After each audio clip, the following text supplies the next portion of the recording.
अस्सलाम वालेकुम नाजरीन, मैं हूं अरसलान शाही और आप देख रहे हैं मेरा यूट्यूब चैनल सेविंग प्लानट अर्थ।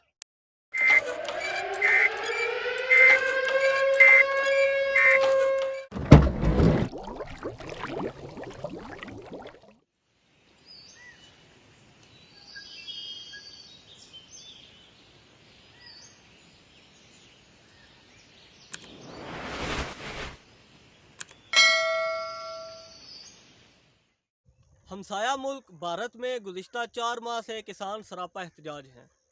ना किसान पीछे हटने को तैयार हैं और ना गवर्नमेंट सरेंडर कर रही है।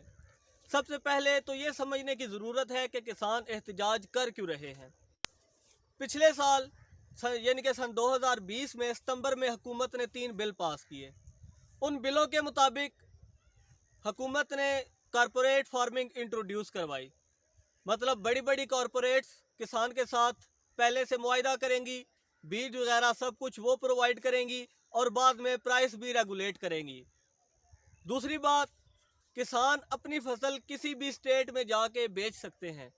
इंडिया में चूंकि स्टेट्स हैं, कुछ मुल्कों में सूबे होते हैं, कुछ में स्टेट्स होती हैं।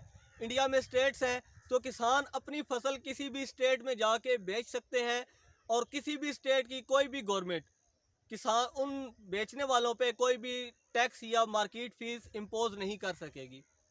अब बात करते हैं कि किसानों को इससे मसला क्या है। किसान ये कहते हैं कि हुकूमत हमें बड़े बड़े कॉरपोरेट्स के रहमो करम पर छोड़ रही है। जब कॉरपोरेट्स किसान के साथ मुआहदा करेंगे तो बाद में वो फसल में कीड़े निकालेंगे कि नहीं, हमें तो इस तरह की फसल चाहिए थी, आप तो इस तरह की प्रोडक्शन ले आए हैं। तो इस तरह वो किसान को मार्केट प्राइस से बहुत ज़्यादा कम प्राइस प्रोवाइड करेंगी, बहुत कम प्रॉफिट देंगी और ज़्यादा प्रॉफिट खुद ले जाएंगी। जैसा कि अंजहानी सुषमा स्वराज साहिबा ने एक बार कहा कि आगरा, जो कि इंडिया में सबसे ज़्यादा आलू पैदा करने वाली स्टेट है, मैकडोनल्ड्स उनसे आलू नहीं ख़रीदता और वो अपना आलू सड़क पर फेंकने में मजबूर हो जाते हैं। मैकडोनल्ड्स उनसे कहता है कि हमारे फ्राइज़ का साइज़ तो बड़ा है और आपका आलू छोटा है। इस तरह किसान कहते हैं कि जब कॉरपोरेट्स उनके साथ मुआहदा कर लेंगी तो बाद में कॉरपोरेट्स वही जो बड़े बड़े इदारे होंगे, बड़ी बड़ी ऑर्गेनाइजेशंस होंगी, वो उसमें कीड़े निकालेंगी और उन्हें उतना मार्केट प्रॉफिट नहीं दिया जाएगा जितना वो एक्सपेक्ट करते हैं या वो जितना अभी ले रहे हैं।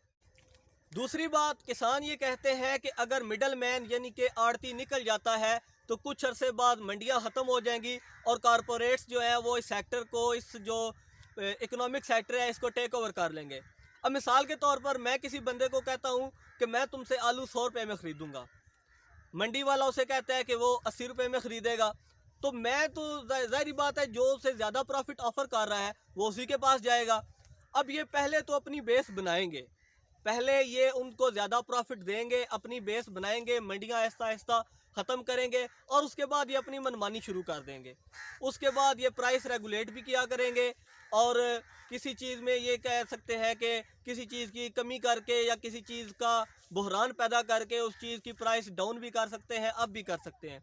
तो किसान अपने ये तहफ़्फ़ुज़ात ज़ाहिर कर रहे हैं कि अगर मिडल मैन यानी कि आड़ती निकल जाता है तो ये बड़े बड़े कॉरपोरेट्स टेक ओवर कर लेंगे मार्केट को और चंद अरसे बाद ये हमें घुटने टेकने पर मजबूर कर देंगे। अब बात करते हैं कि किसान क्यों सही है और हमें किसानों को क्यों सपोर्ट करना चाहिए।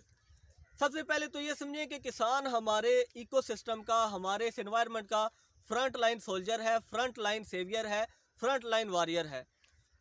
कॉरपोरेशन की इस दुनिया में जबकि हर चीज़ गैर मेयारी हो चुकी है और हर चीज़ जो है वो ब्रायलर हो चुकी है, किसान हमें खालस फीड प्रोवाइड कर रहा है। किसान की फसलें, किसान का दरख्त, किसान के दरख्त, किसान की फसलें, उसका सारा जो फार्मिंग सिस्टम है वो हमारे इकोसिस्टम को सहारा दिए हुए है, हमारे माहौल में ऑक्सीजन प्रोवाइड कर रहा है, हमारे माहौल को ज़िंदा रखे हुए है।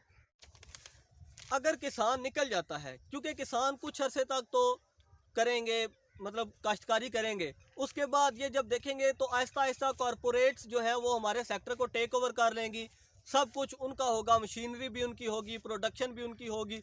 तो वो क्या करेंगे, वो तो सिर्फ अपना प्रॉफिट देखेंगे। तो जब वो अपना प्रॉफिट देखेंगे, उन्हें तो इस चीज़ से कोई गर्ज नहीं है कि फर्टिलाइज़र कितना जा रहा है, जहर जा रहा है या कुछ और जा रहा है, वो तो बस अपना प्रॉफिट देखेंगी। तो जब किसान उसमें से निकल जाएगा तो हमारी दुनिया जो है, हमारा ये जो इकोसिस्टम है, हमारा एग्रीकल्चर सिस्टम है, हमारा फार्मिंग सिस्टम है, ये बिल्कुल ही एक मसनूई तरीके पर चलना शुरू हो जाएगा, जिससे हमारा माहौल बहुत जल्द कोलैप्स कर जाए। इसलिए हमें चाहिए कि हम सब किसान को सपोर्ट करें, क्योंकि किसान इस वक्त बिल्कुल ठीक प्रोटेस्ट कर रहे हैं और किसान राइटफुल प्रोटेस्ट कर रहे हैं। आखिर में मैं नरेंद्र मोदी साहब से मुखातिब होना चाहता हूँ। मोदी साहब, मैं ये तो नहीं कहता कि मैं आपसे ज़्यादा सियासत जानता हूँ, आप बुजुर्ग सियासतदान हैं, इतने बड़े मुल्क के वज़ीर-ए-आज़म हैं, लेकिन बाज़ औक़ात इंसान वो चीज़ें नहीं देख रहा होता जो कि ग्राउंड लेवल पर मौजूद बंदा देख रहा होता है। आप चंद कारपोरेट्स के फ़ायदे के लिए करोड़ों लोगों को बेघर मत करें, करोड़ों लोगों को दर बदर की ठोकरें खाने पे मजबूर ना करें। अगर ये लोग देशद्रोही हैं तो कुछ अर्सा पहले जब सुषमा स्वराज साहिबा, मरहूमा सुषमा स्वराज साहिबा ने जब यही बातें की तो क्या वो ठीक थी? अगर ये देशद्रोही हैं तो फिर उनको भी देशद्रोही करार दें, उन्हें भी मुल्क दुश्मन करार दें, उन्हें भी ISI का एजेंट करार दें। तो हर चीज़ का हल ये नहीं होता कि आप किसी पर गद्दारी का या देशद्रोही का फतवा लगा दें और उसके बाद उनको अपने उस पर छोड़ दें कि नहीं जी हम तो बिल्कुल ठीक हैं, ये तो गलत है, इनको तो जी गैर मुल्की एजेंसियाँ सपोर्ट कर रही हैं। तो मैं आपसे गुजारिश करना चाहता हूँ as a farmer, being a farmer, कि आप खुदारा किसानों के इस दर्द को समझें और किसानों को बिल्कुल ही अपने चंद कॉरपोरेट्स के मुनाफे के लिए किसानों को, करोड़ों लोगों को नुकसान ना पहुँचाएँ। शुक्रिया।